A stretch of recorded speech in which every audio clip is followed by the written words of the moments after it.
Bíblias no Salmo 63.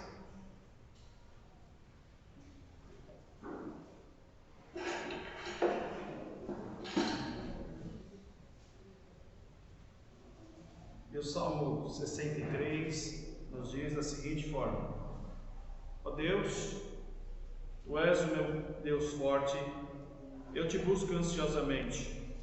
A minha alma tem sede de Ti, meu corpo Te almeja como terra árida, exausta, sem água. Assim, eu Te contemplo no santuário, para ver a Tua força e a Tua glória, porque a Tua graça é melhor do que a vida. Os meus lábios Te louvam. Assim, cumpre-me bendizer-Te enquanto eu viver. Em Teu nome, levanto as mãos. Como de banho e de gordura farta-se a minha alma, e com júbilo nos lábios, a minha boca Te louva. No meu leito, quando de Ti me recordo, e em Ti medito durante a vigília da noite. Porque Tu me tens sido auxílio, às sombras das Tuas asas eu canto jubiloso. A minha alma pega-se a Ti, a Tua destra me ampara. Porém, os que me procuram a vida para destruir, abismar-se-ão nas profundezas da terra. Serão entregues ao poder da espada e virão a ser pasto dos chacais. O rei, porém, se alegra em Deus. Quem por ele jura, gloriar-se-á, pois se tapará a boca dos que proferem mentira. Vamos cantar um hino de gratidão e louvor a Deus. Hino de número 3. Hino de número 3.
O Rei do céu.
mais uma vez a igreja abrirem suas Bíblias em Lucas, Evangelho segundo Lucas, capítulo 7.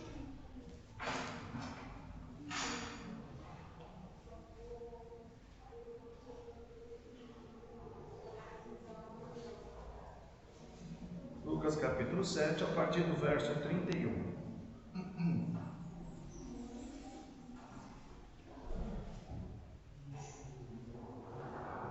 Temos o seguinte: aqui, pois, compararei os homens da presente geração, e a que são eles semelhantes.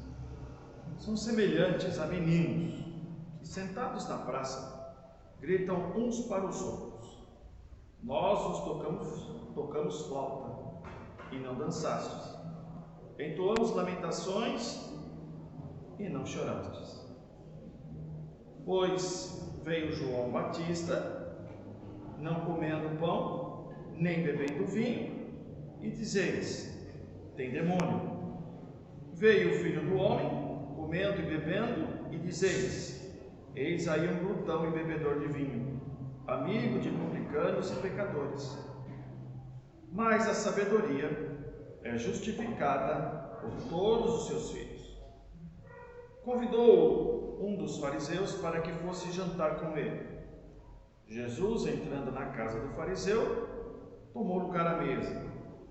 E eis que uma mulher da cidade, pecadora, sabendo que ele estava à mesa na casa do fariseu, levou um vaso de alabastro com unguento.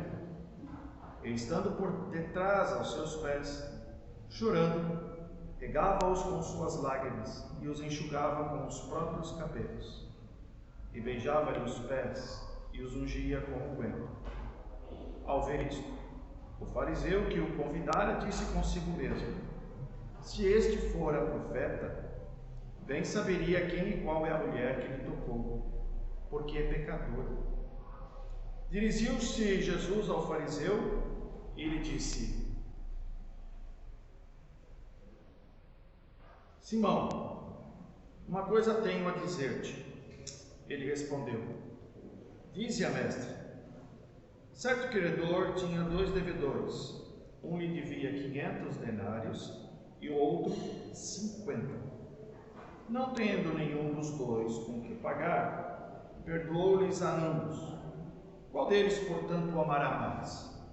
Respondeu-lhe Simão: suponho que aquele a quem mais perdoou. Replicou-lhe: julgaste bem. E voltando-se para a mulher, disse a Simão: vês esta mulher? Entrei em tua casa e não me deste água para os pés. Esta, porém, regou os meus pés com lágrimas e os enxugou com os seus cabelos. Não me deste ósculo. Ela, entretanto, desde que entrei, não cessa de me beijar os pés. Não me ungiste a cabeça com óleo, mas esta, com bálsamo, ungiu os meus pés. Por isso te digo: perdoados são os seus muitos pecados, porque ela muito amou. Mas aquele a quem pouco se perdoa, pouco ama. Então disse a mulher: perdoados são os teus pecados. Os que estavam com ele à mesa começaram a dizer entre si: quem é este que até perdoa pecados? Mas Jesus disse à mulher: a tua fé te salvou. Volta-te em paz. Pai do céu, nós queremos te agradecer, Senhor, por esta manhã, sabendo que só pela tua graça o Senhor nos trouxe aqui. O Senhor conhece o nosso coração, o Senhor conhece as nossas lutas, o Senhor conhece as nossas misérias. Por isso, Senhor, tem misericórdia da minha vida e abençoa a vida do teu povo aqui reunido nesta manhã. Que esta tua palavra venha de encontro às nossas necessidades, no sentido daquilo que o nosso coração precisa aprender e naquilo que o nosso coração precisa mudar. Tem misericórdia, Senhor. Ajuda-nos nas nossas debilidades, nas nossas limitações. Em nome de Cristo, Pai, que nós te pedimos e te rogamos, já agradecidos em nome de Jesus. Amém.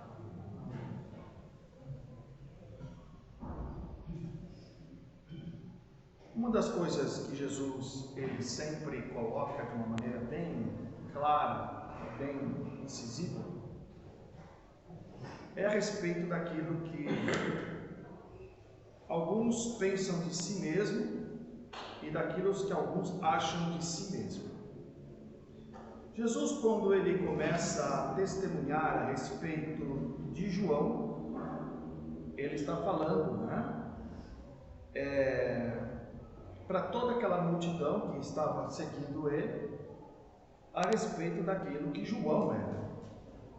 Na verdade, Jesus reconhece que João foi um homem muito importante na época, no sentido de que ele veio antes do ministério terreno de Cristo, no sentido do ministério de João começar antes do ministério terreno de Cristo, para mostrar para o povo ali da região que eles precisavam se arrepender dos seus pecados. Nesse sentido, João é chamado de arauto, ou seja, aquele que preparou o caminho para a vida do reino. E João é reconhecido por Jesus como um homem extremamente zeloso e um homem usado por Deus. Mas o que Jesus está mostrando aqui, a partir do versículo 31, é que muitos daqueles homens da época não reconheceram nem João e muito menos Jesus como aqueles que Deus enviou, principalmente Cristo, para libertar o seu povo dos seus pecados. Aquilo que Deus prometeu ao seu povo lá no passado havia se cumprido agora em Cristo, ou estava se cumprindo agora em Cristo. E Jesus então ele começa a falar para um público específico. Jesus não está falando para todo mundo, mas ele está falando sobre a questão de que um público específico precisava aprender acerca do discernimento, de saber discernir as coisas.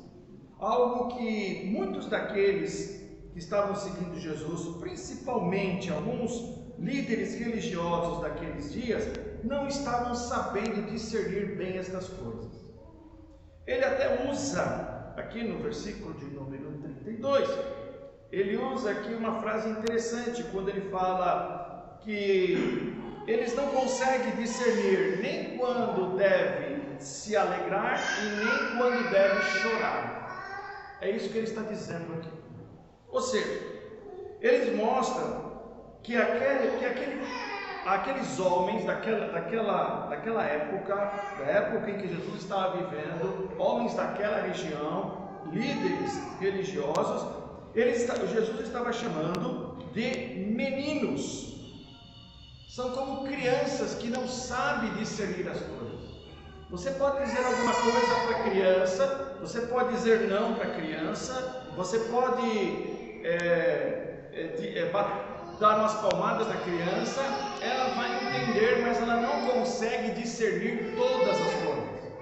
Por quê? Porque é uma criança, porque ela não tem a habilidade ainda de discernir. E Jesus então está falando que estes homens, eles não souberam e não sabiam ainda discernir aquilo que era referente à vontade de Deus e aquilo que estava diante dos olhos deles. Ou seja, nem João Batista, que veio para anunciar o arrependimento de pecados, e nem mesmo o Filho de Deus, Jesus, a respeito de salvá-los dos seus pecados. Eles não sabiam isso. Não sabiam discernir essas coisas.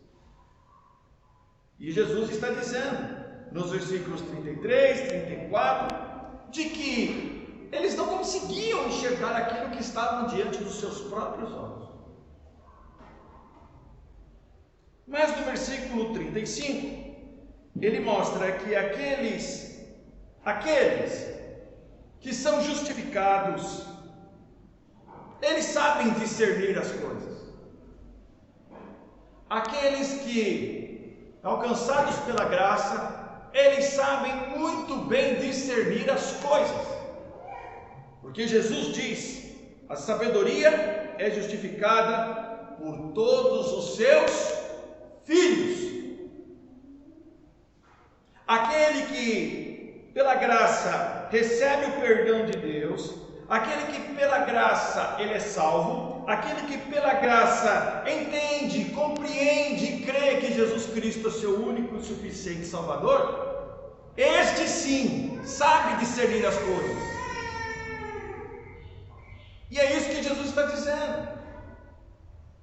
Não é à toa que Lucas, imediatamente na sua narrativa, ele então entra com uma cena do qual Jesus é convidado por um desses líderes que ouve estas coisas, e Jesus então vai jantar na casa desse fariseu. Ora, o fariseu era alguém que conhecia muito bem da Bíblia, ele era um mestre da lei. O fariseu era uma classe de religiosos da época de Cristo, que eles sabiam o que se tratava o Antigo Testamento, e eles não só sabiam, mas também muitos deles eram mestres, ensinavam. Não é à toa que em João capítulo 4, nós temos lá, ou melhor, capítulo 3, nós temos lá o diálogo de Jesus com Nicodemos. Nicodemos era um fariseu, um dos membros do Sinédrio, um conselho de 70 homens religiosos da época de Jesus, que pertencia à liderança religiosa da época de Cristo. E este fariseu então convida Jesus para jantar na casa dele. E é interessante notar que na época de Cristo, as casas elas tinham alguns compartimentos. E geralmente quando se tinha algum tipo de jantar com um convidado, geralmente isso era feito numa espécie de, como nós chamamos hoje, área de lazer, né? Anexa à casa, aberto, onde todos podiam ver ali a mesa e todos os convidados em volta da mesa e ali participando daquela refeição. E as pessoas que ali passavam ou se reuniam tinham acesso àquele momento. Então era um lugar aberto, como eu disse, uma área de lazer, né? Anexa à casa. E eles estão ali naquele lugar, e é por isso então que diz no versículo 37 que uma mulher prostituta, ela, sabendo que Jesus estava ali, ela vai por detrás, sem ninguém ver, naquele espaço aberto, ela vai por detrás, sem ninguém ver, e ela então chega por detrás de Jesus, e então se abaixa e pega os seus pés. E a partir daí, ela começa então a chorar. E as lágrimas são tantas que Lucas diz que essas lágrimas elas molhavam os pés de Jesus, e ao mesmo tempo ela enxugava com os seus cabelos. Na verdade, na época de Jesus, as mulheres tinham o cabelo muito comprido. Uma mulher jamais cortaria o cabelo, jamais rasparia o cabelo. Então, ela com aquele cabelo comprido, ela enxuga os pés de Jesus e ao mesmo tempo ela passa um perfume nos pés de Jesus. Ela usa um perfume para perfumar aos pés de Jesus. E na época de Jesus, tal atitude significa que ela estava em ação de reverência a Jesus. Reverência. E por que ela fez isso?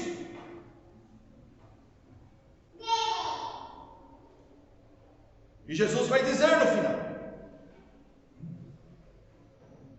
Ela fez isso porque ali naquele momento ela reconhecia Jesus Cristo como seu único e suficiente Salvador. Por ser uma mulher pecadora, ela foi alcançada pela graça e a partir do momento que ela creu em Jesus Cristo, naquele momento, ela toma uma atitude de reverência, de choro, porque ela sabe que de Cristo ela não merece nada. Ela sabe que de Jesus ela não merecia nada. Aliás, merecia sim. Merecia o inferno, merecia o juízo, merecia a condenação. E ao ponto que esta mulher então, diante de todos aqueles convidados, e não só dos convidados, mas também dentro daquela área aberta, onde muitas pessoas que passavam se reuniam ali, podiam ver claramente a atitude daquela mulher. Aquela mulher não se importou com aqueles convidados, aquela mulher não se importou com as pessoas que estavam ali reunidas, aquela mulher não se preocupou onde ela estava, aquela mulher, ela estava ali aos pés de Cristo, arrependida.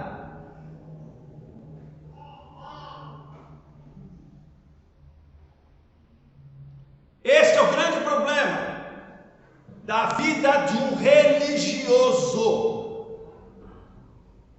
E Jesus vai mostrar. Olha o que ele diz aqui. No versículo 39, quando o fariseu vê aquela cena, ele diz assim: se o senhor fosse profeta mesmo, o senhor sabia muito bem quem era essa mulher, e essa mulher jamais poderia lhe tocar. Claro, segundo a lei, segundo a tradição dos judeus, se uma prostituta tocasse um homem, ou um homem tocasse uma prostituta, aquele homem era considerado impuro.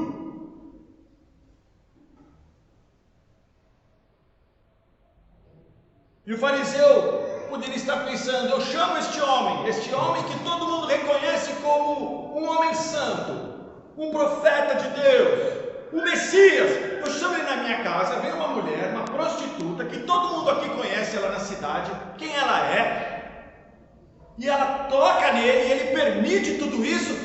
Esse homem, não sei não. Esse é o sentido do versículo 38. Ou melhor, 39. E Jesus então mostra o perigo de uma visão de um religioso.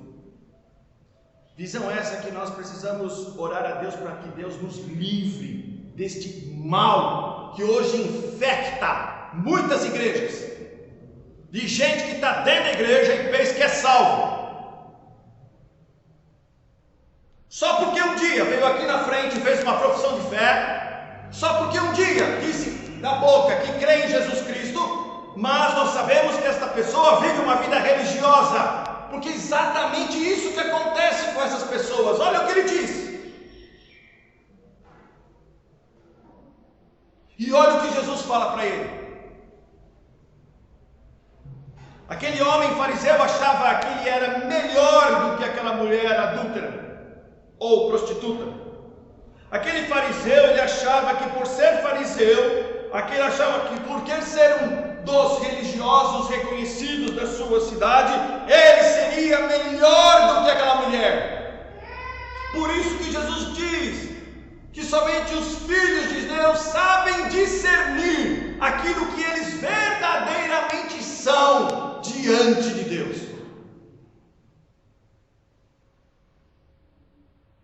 E Jesus então propõe uma parábola a ele. Ele então diz assim: 2 homens deviam. Um devia a um certo credor 500 denários. Sabe o que significa 500 denários? 500 denários significam 500 dias de trabalho, mais de um ano, quase 2 anos de trabalho. Um denário era o salário de um dia de um trabalhador. E o outro devia 50 denários, ou seja, perto de 2 meses. Um devia quase 2 anos de salário, o outro devia quase 2 meses. E Jesus fala, então nenhum deles tinha como pagar. E o credor então falou: ó, perdoo vocês dois. E Jesus então mostra para ele o seguinte: quem mais ele perdoou? O que devia 50 ou o que devia 500? Qual perdão foi maior? E o fariseu, claro, na lógica, disse assim: ora, aquele que devia 500. E Jesus então se volta àquela mulher e mostra àquele fariseu que aquela mulher reconhecia que ela não devia 50, mas ela devia 500. Coisa que aquele fariseu não reconhecia em absolutamente nada, que Jesus estava diante dos seus olhos ali, na sua presença, comendo da sua mesa, e ele não foi capaz de reconhecer que no seu coração havia tanto pecado quanto daquela prostituta.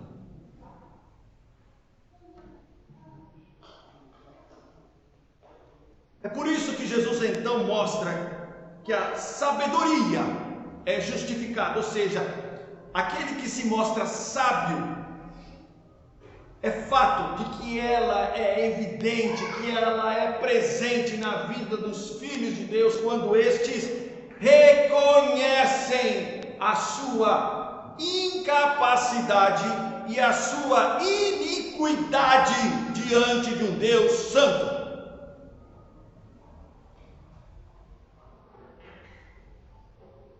E ele mostra como a capacidade daquele homem, na sua prepotência religiosa. Ele diz: esta mulher aqui, olha o que ela fez. Enquanto você não me lavou os pés, essa mulher, ela lava os pés com lava os meus pés com suas lágrimas.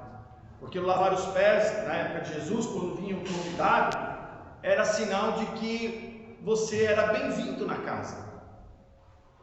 Você é muito bem-vindo aqui. Era um sinal de hospitalidade, era um sinal de reconhecer ali que aquela pessoa que está te visitando é uma pessoa que você a considera. E o fariseu não fez isso. Jesus mostra que quando ele entrou na casa do fariseu, em nenhum momento o fariseu o saudou, o cumprimentou. Aliás, o cumprimento entre os judeus, na época de Cristo, quando alguém encontrava com uma pessoa que era grande e estimada, era com um beijo no rosto.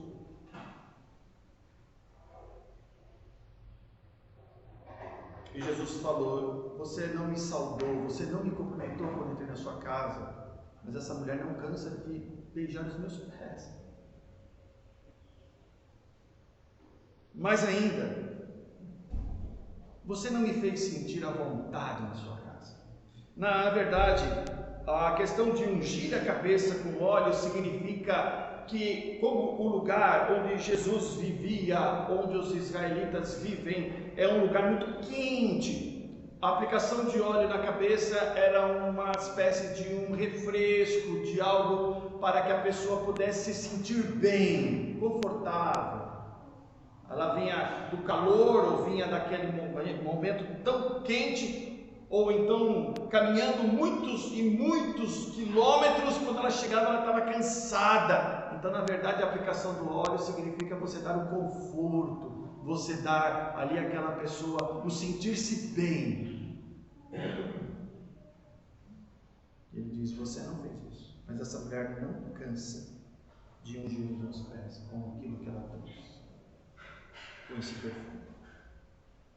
E Jesus mostra a incapacidade deste homem de não viver uma vida de gratidão e reverência a Deus.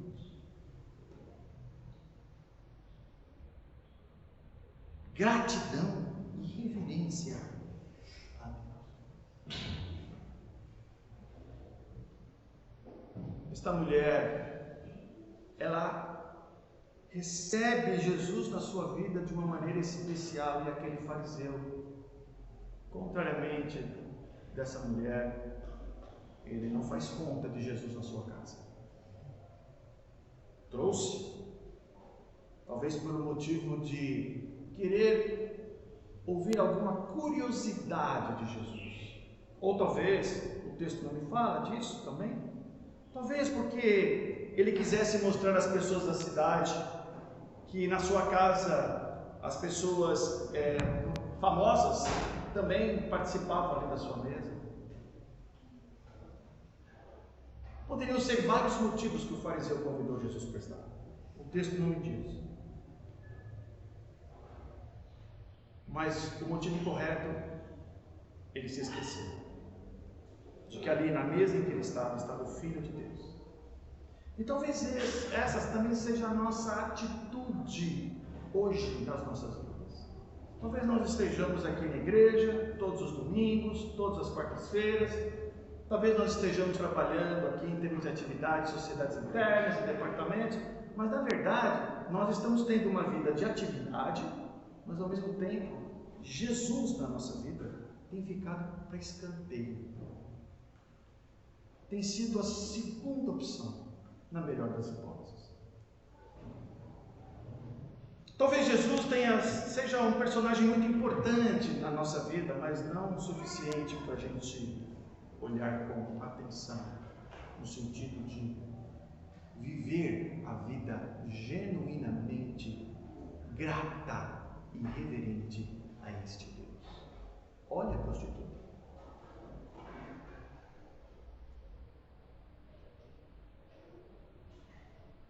Por isso Jesus chama a atenção sobre aprender a discernir as coisas. Precisamos aprender a discernir as coisas. Às vezes estamos tão preocupados e olhamos o mundo de uma maneira tão assustadora, tão assim, ansiosa, de uma maneira assim, dizendo: e agora? O que vai acontecer? O gás subiu, a luz subiu, a comida subiu, a inflação subiu. Estamos tão preocupados com o periférico e não temos tido o discernimento correto de quem nós cremos e quem nos salvou.